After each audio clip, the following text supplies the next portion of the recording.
Hi, Attorney Andrew Bethel. In the estate planning legal field, almost every discussion with my clients centers around the subject of death. The entire point of estate planning is ensuring you can create generational wealth beyond your life, so the subject of death is inherent in the field. Today's video is on a related cheery subject, simultaneous deaths. If you're holding title with your spouse, then the chances of you two being together most of the time is, well, probably high. What if there's a car accident, a fire, or just some other tragedy and a married couple or co-owners of real estate are together? What happens if co-ownership of property in joint tenancy die at the same time? And what happens if there's a trust involved? The answer is twofold. But first we need to determine who died first and how far apart were those deaths, as in whether they were truly simultaneous. If one person survives the other by at least 120 hours, or 5 days, then the second person to pass will be considered the survivor and thus the sole owner of jointly held property under the law.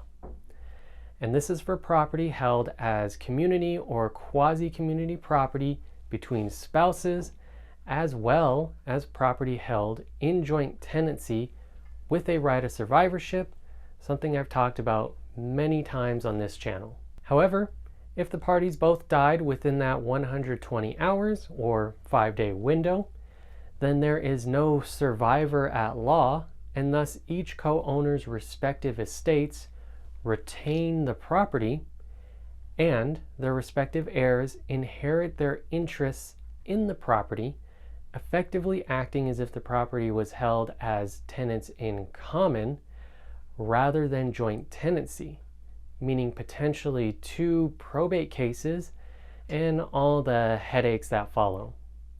This is all according to the Uniform Simultaneous Death Act, and again, is only relevant where property is held by individuals rather than in a trust. What to do with a trust after a spouse passes away is a topic we'll cover in depth shortly in its own video, so here I'll simply focus on property held in a joint trust. The short answer as to what to do when there is a simultaneous death of the trustors, the parties who set up the trust initially, is to, well, look at what the trust says. A good trust is going to take into account any potential outcomes, including where there's been a simultaneous death of the trustors of that trust.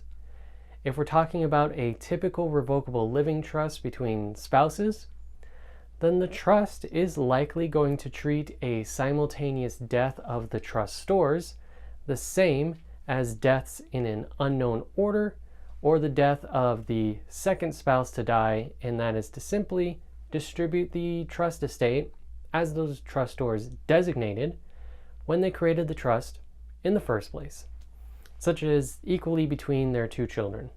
The main situations where things may become a bit more complicated are where there are distributions upon the death of the first spouse to pass, or where the trust estate is to be split following the death of one of the spouses, something typically done for estate tax reasons.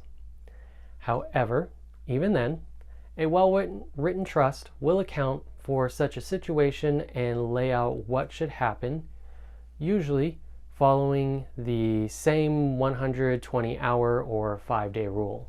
Where the trust requires a distribution upon the death of one of the spouses, but there is a simultaneous death, then the trust will say how the distribution is to be done, typically by simply copying the distributions already outlined in the trust for the death of the first spouse, then the death of the second.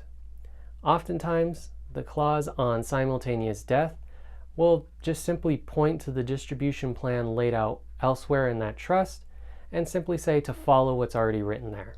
Finally, if the trust provides for a splitting of the estate into 2 trusts, again, a well-drafted trust will lay out what to do in a simultaneous death scenario. However, generally, either one of the 2 outcomes will occur.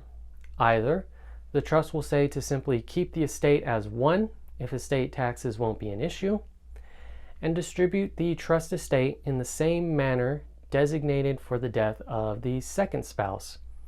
Or, alternatively, the trust may still require a splitting of the trust estate into two separate trusts if we're thinking estate taxes are going to need to be minimized, and then distribute each trust as the trustors designated when they created the trust to begin with. But A-B split trusts are something we'll cover in more depth in a later video.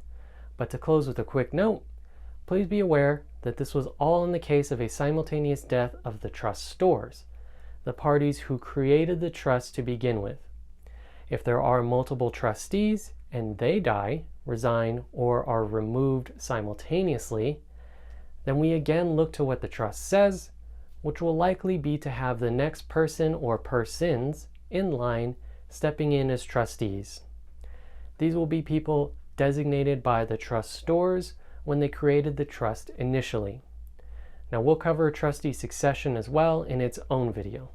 Thank you for watching. If you enjoyed the video, be sure to check out some of our other excellent videos here, but don't forget, hit the like button, subscribe, ring the bell, and tell us what you'd like for us to cover down in the comments below.